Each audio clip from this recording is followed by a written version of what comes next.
It's February 4th, 1979, and another remarkable event is about to be uncovered by Arion, Rebecca, and Olly, the Retrospectors. Imagine you're a 32-year-old insurance salesman from Detroit. This is the kind of escapism people turn to podcasting for. You would love to be a big sports star, but you have no particular sporting ability. Again, I suspect that represents quite a few of you.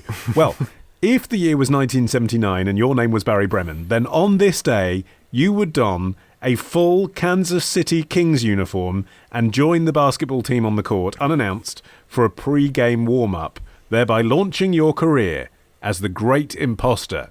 It helped that Bremen was 6'3" or 6'4", depending on which source you believe. He had a lean frame and it helped him to blend into a lot of the sporting scenes that he managed to infiltrate. According to his wife, he had been a sports star in school and had always fantasized about being a sporting celebrity. And because it was the 70s and they hadn't really got their heads around security at these kinds of events, he was able to make it happen many, many times.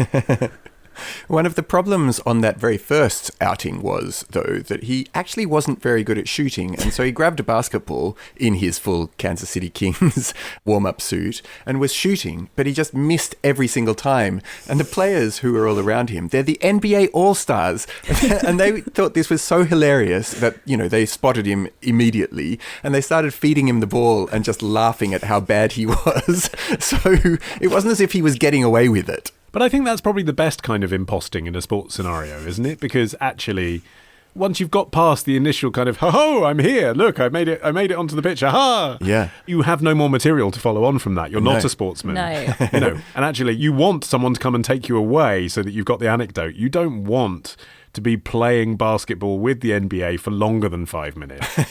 Although I couldn't help but think if this had happened in the UK, everyone would probably have just let him carry on because of the 1% possibility that he is somehow on the team, and I'm going to embarrass myself massively if I try and call him out and look terrible. I just won't say anything. The thing with basketball is that you are much closer to the audience, aren't you? It's a similar distance to an audience in a theatre. They can see you. The audience. I was wondering how long you were going to... You're nearer to the stalls than you are to the circle. I'm an infiltrator into any conversation about sport.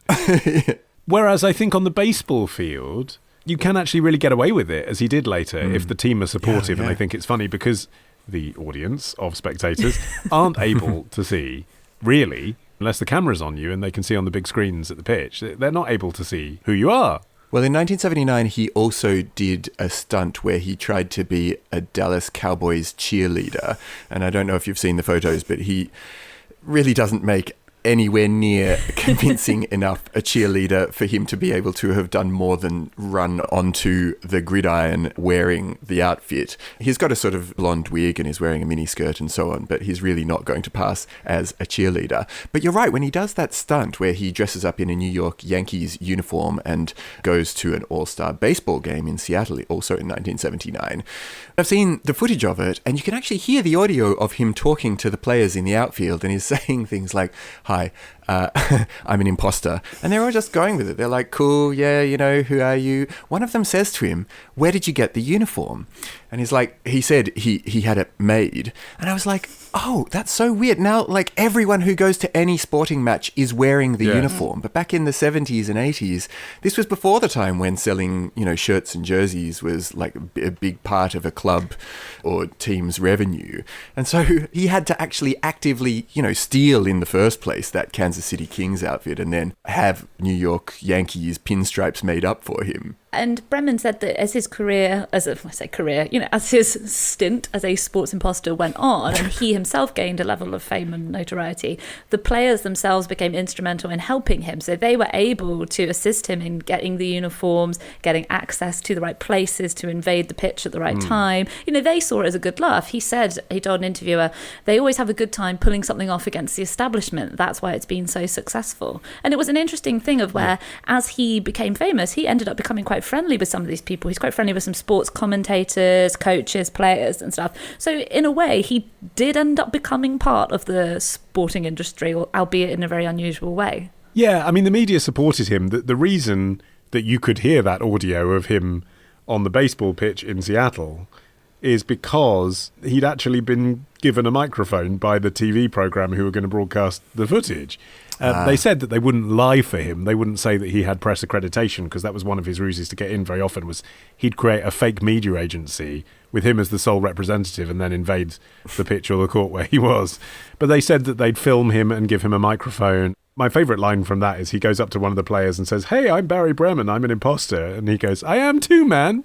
That's really good. Yeah, that's the picture, isn't it? Yeah. It's one of the pictures. Yeah, which is not something you could imagine. I know baseball's a different sport, but I'm thinking about Premiership football. I cannot imagine that happening now. But that show was presented by the sports broadcaster Dick Schaap, and they became friends. And actually, he gave a shout out to him as a thank you at the Emmys when he accepted Betty Thomas's award for Best Supporting Actress for Hill Street Blues. So that was another invasion that he did. This was the thing that really caught my attention. This is probably the first of what I intend to be many, many Hill Street Blues references on the show. It's my absolute favourite TV show of all time. What? But it wasn't even around in the 1940s. This was the 1985 Emmys. Betty Thomas had been nominated for Best Supporting Actress in a Drama for Hill Street Blues, I think every year of its run, and this was the last time she was nominated and the only time she won. So this was her big moment in the spotlight.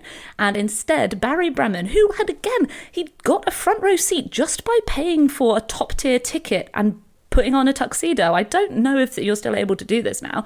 And he was able to then beat her to the stage. She was still way back making her way up. He leapt on and said, she's not here, I'll be taking her award. There was great confusion, and obviously she was rapidly approaching the stage. Cut to David Hasselhoff in the audience looking bemused. Yeah, and I mean, a few minutes later, when obviously Bremen had been sort of roughly escorted from the stage, she was then able to accept the award herself. But this was the only time he actually seems to have owned up to making a mistake. He apologised to her later. He said that he actually did think that she wasn't going to be there that night. So he would just be, that it would just have been a bit of fun instead of actually robbing her of her moment in the limelight. Her own report of the moment itself was that she said, "When I got to the stage, there was some strange man accepting my award. It's the nightmare we were all afraid of." I was like, I've evidently not got close enough to getting an Emmy to very specific nightmare. Experienced that nightmare. Yeah. Not everybody enjoyed it at the time. What turned out to be his last stunt was in 1986 at the Houston Astrodome Stadium for an all-star baseball game, where he tried to walk on in a pilfered New York Mets uniform. It turned out that he actually wasn't very good at outfielding, which was what he was trying to do in the warm-up, and he was quickly spotted. And he was chased off the field by the baseball coach Tommy Lasorda, who recalled, and I imagine this is probably how he sounded, "He said he was living his fantasy, and I said it was my fantasy to get his ass off the field." Houston, Rebecca. That's your Houston Yeah, accent. but he travelled there from an Italian-American place, in my interpretation. Right. Yes, sure. It was true that there was a hugely different attitude to impostering generally at the time. If you think now about how streakers are treated, the camera cuts away, and, the tone of the broadcast turns it's almost like they're announcing somebody's death. Oh, someone's really ruined this moment. Which I suppose is important to discourage the constant interruption when you've got whatever it is, 40,000 people assembled in a stadium. The turning point for sporting imposters came in 1993. Bremen would officially retire in 97, but he hadn't actually done any sports impostering for many years at that point. Officially retire? There was a statement, was there? Well, yeah, he did. He said he was going to do one last stunt, but he never, as far as I could see, he never actually got around to doing it. He just retired. Oh, he's just in deep pretending to be dead, Rebecca. The ultimate stunt. No, but in 1993, there was this massive turning point for tolerance of sporting imposters.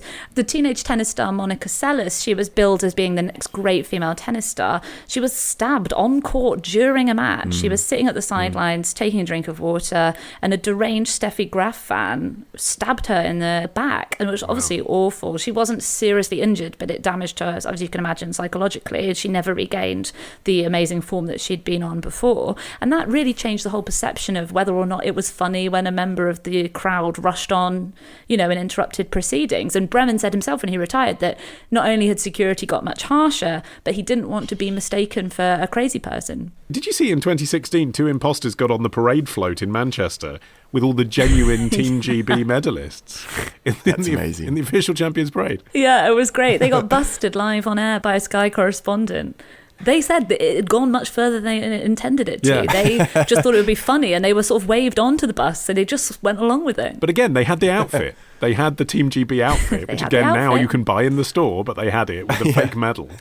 And yeah, the Sky News correspondent just says like, and what was your award for in the Olympics? Was it blagging? And you can see the moment like dawn on them that they've been busted. Subscribe on Apple Podcasts or Patreon to hear bonus material from Arion, Rebecca, and Olly, the Retrospectors.